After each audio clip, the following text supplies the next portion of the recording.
Mesdames et messieurs, ma présentation sera en français et le diaporama en anglais.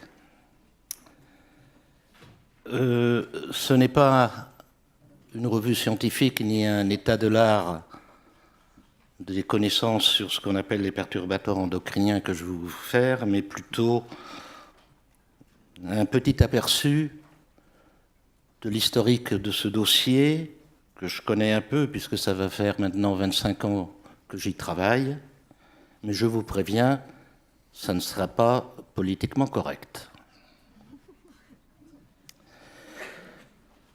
Vous savez tous, vous vous rendez compte que la problématique des perturbateurs endocriniens n'est pas simplement une question qui est abordée par la science, mais elle interfère également avec des questions sociétales, idéologiques, médiatiques, etc. En France, cela a une acuité particulière, puisque vous n'êtes pas sans savoir que médias, écrits, audiovisuels, s'emparent régulièrement et depuis des années de cette problématique, qu'on assiste à une inondation d'ouvrages de divulgation sur ces questions, et puis que c'est également des questions qui sont saisies par les autorités, par de nombreuses organisations non gouvernementales, que ça fait partie d'objets de messages publicitaires, et même, et je crois que c'est un cas unique au monde, ça a fait partie, ou en tout cas ça a été intégré dans la dernière campagne présidentielle, puisque c'était une question qui faisait l'objet de commentaires et de réflexions par plusieurs candidats. Revenons un petit peu en arrière, et en fait il faut remonter aux années 30, à une époque où on recherchait des analogues des estrogènes à des buts thérapeutiques, l'estradiol naturel étant extrêmement compliqué et coûteux à obtenir.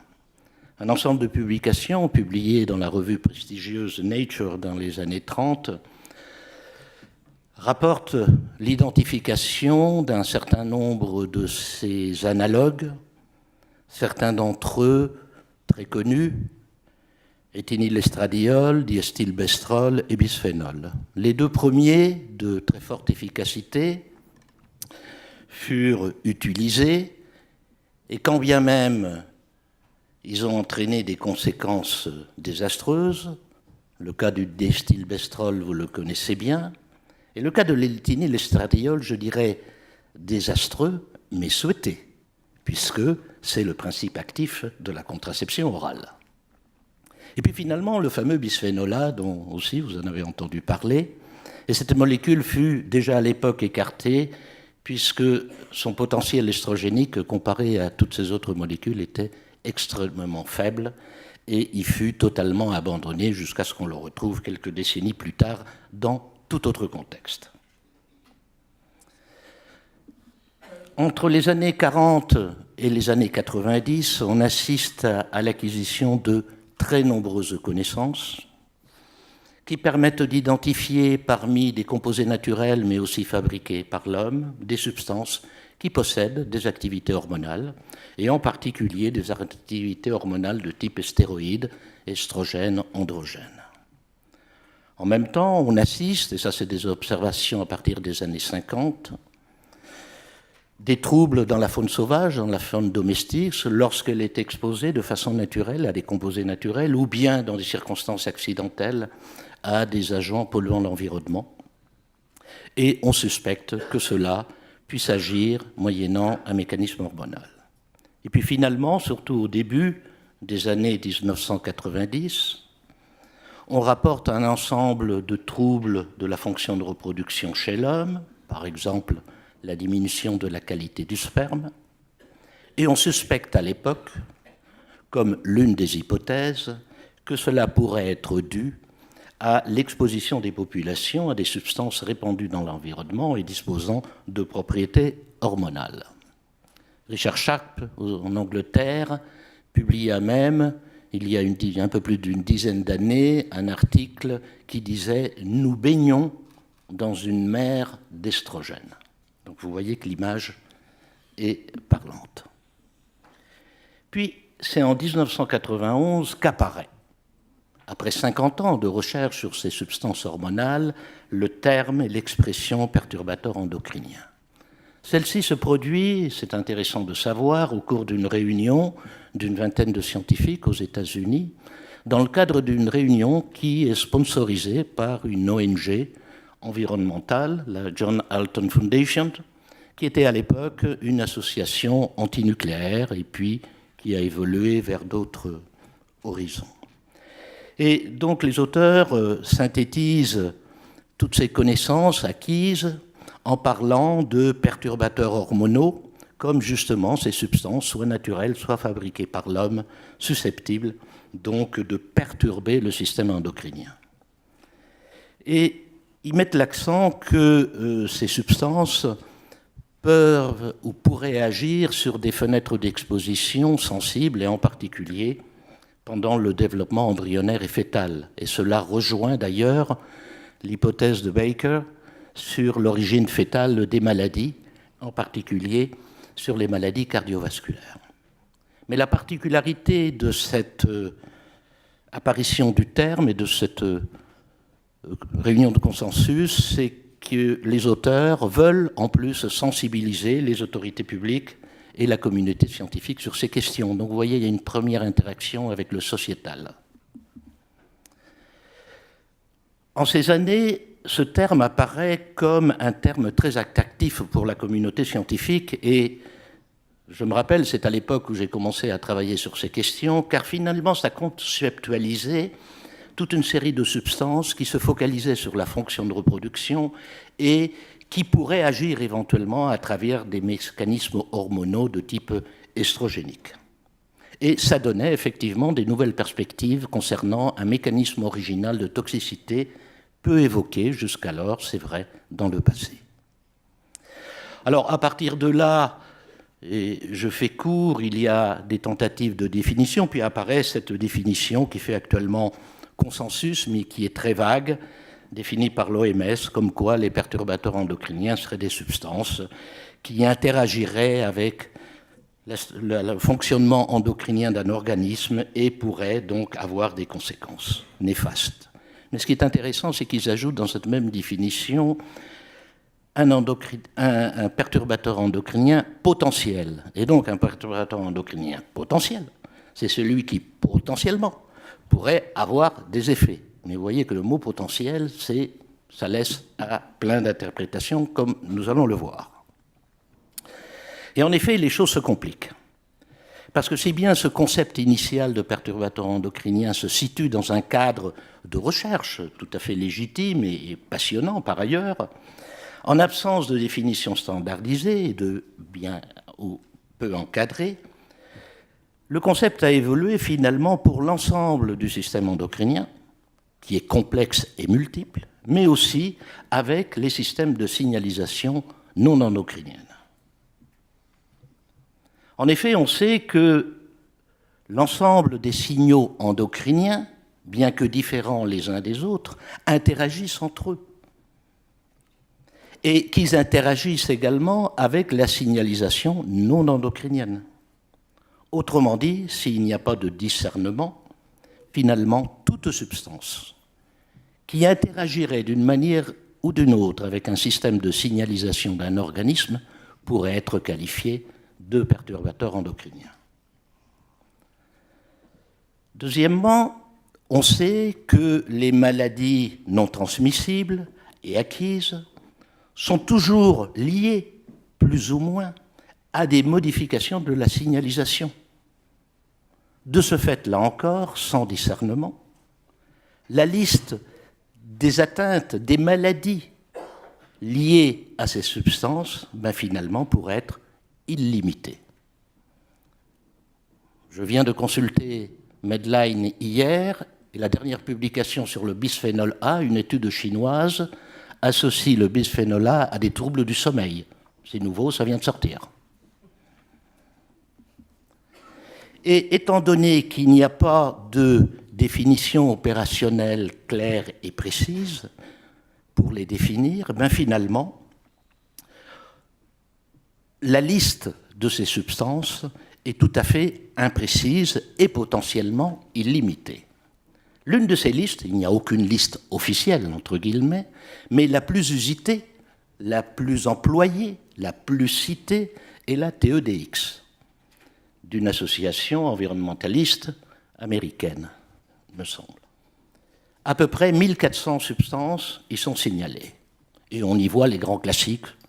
Vous en avez tous entendu parler. Mais en regardant dans les détails, c'est absolument extraordinaire. On y voit la vitamine A et la vitamine E. On y voit l'acide oléique. On voit le sulfate de cuivre, dont on parlait à l'instant, nous ne l'oublions pas. À tort ou à raison, je ne sais pas. Et puis nous y voyons, alors là, tenez-vous bien, le bicarbonate de soude. Et c'est argumenté avec des choses tout à fait... Enfin, j'y passe. Donc vous voyez bien que... Voilà où nous en sommes en termes de liste potentielle. Enfin, pas la potentielle. Alors, ce qui est important, et ça, je crois que tout le monde avait compris depuis le départ, c'est que lorsqu'on parle d'un perturbateur endocrinien, en fait, on parle d'un mode d'action. Susceptible, lui, mode d'action, donc, d'avoir un effet néfaste. Pour autant, est-ce que la présence d'un mode d'action hormonal est-il suffisant pour prédire un effet dans la relation que vous voyez, exposition, mode d'action, effet néfaste? C'est un peu plus compliqué, parce qu'un mode d'action n'est qu'une étape dans un ensemble de processus, ce qu'on appelle les mécanismes biologiques, qui sont extraordinairement complexes. Et c'est donc très prétentieux, scientifiquement parlant, que de dire que sous la base d'un mode d'action identifié, et en admettant que celui soit bien identifié, eh bien on a à la clé une maladie ou un événement néfaste, lequel, c'est là un des problèmes. Par ailleurs, il est apparu un certain nombre de concepts qui sont apparus effectivement avec la problématique des perturbateurs endocriniens, mais qui étaient connus depuis fort longtemps, et qui sont des caractéristiques qui sont ni spécifiques, ni généralisables. Vous en avez tous entendu parler, les relations dose-effet non monotones, les faibles doses, les effets synergiques, les effets cocktails, les effets transgénérationnels, voire même des effets néfastes qui ne seraient pas pris en considération dans les procédures de régulation et de contrôle des substances toxiques. Et effectivement, on peut dans la littérature, et de bonne foi, trouver pour des molécules qui ont des propriétés hormonales chacune de ces caractéristiques. Mais elles sont mineures, c'est-à-dire si on prend l'ensemble, on ne voit que ce ne sont que des cas d'espèces. Donc ce sont des cas d'espèces extrêmement intéressants qu'il faut prendre en considération dans la réflexion scientifique. Mais l'erreur, c'est quoi? C'est de considérer que c'est une généralité. Et vous voyez, dans ce que vous lisez, que les perturbateurs endocriniens agissent à faible dose, effet cocktail, relations non monotones, effets transgénérationnels, etc., etc. Revenons à la définition. Alors, outre la tentative de définition de l'OMS, je vous ai cité la liste de nombre d'organismes internationaux qui, pendant ces 20 dernières années, ont essayé de définir. Vous voyez bien que si on met 20 ans, plus de 20 ans, à définir le concept sur lequel on s'intéresse, on a un souci. C'est comme si nous passions ces 25 dernières années à essayer de définir ce qu'est l'obésité. Il y aurait un souci. Donc on voit bien que les choses ne sont pas très claires. Ce qu'on peut retenir de cette définition, comme je vous ai dit, consensuelle et vague, c'est que pour qu'une substance soit un perturbateur endocrinien, il faut qu'il y ait un effet néfaste et il faut au moins qu'il y ait un mode d'action hormonal. Alors, pendant ce temps-là, bien sûr, il y a eu la recherche de moyens de contrôler, de réguler ces substances. Alors, tout d'abord, les États-Unis ont une approche très pragmatique. Et on a dit on n'a pas besoin de définition pour les réguler. dans la mesure où un perturbateur endocrinien s'adresse à un mode d'action et non pas à un effet néfaste.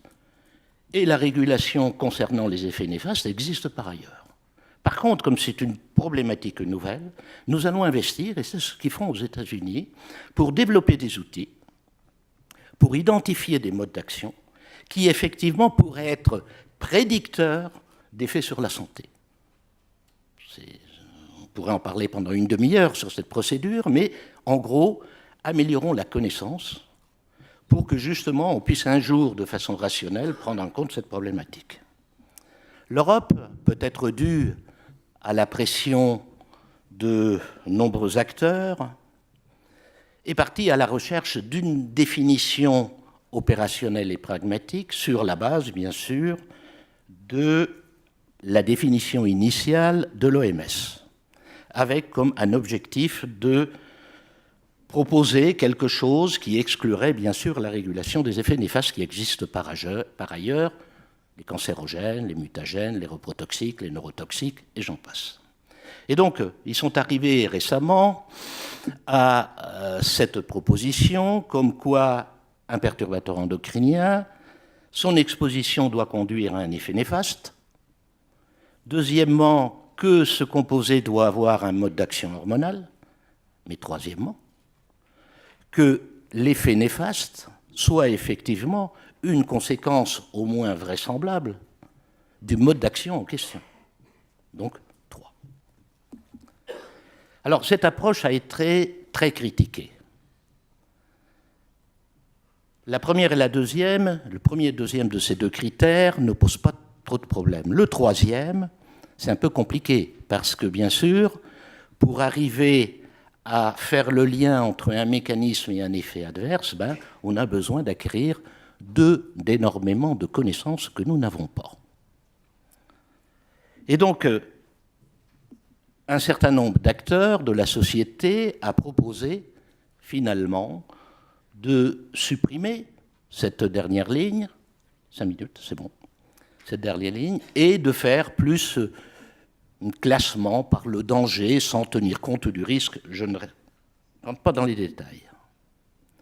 Le problème, c'est que si on conclut qu'un effet néfaste est la conséquence d'un mode d'action sans que celui-ci puisse être prouvé ou argumenté, eh bien nous tombons dans un sophisme très classique qui a son nom en latin et qui s'appelle post hoc ergo propter hoc.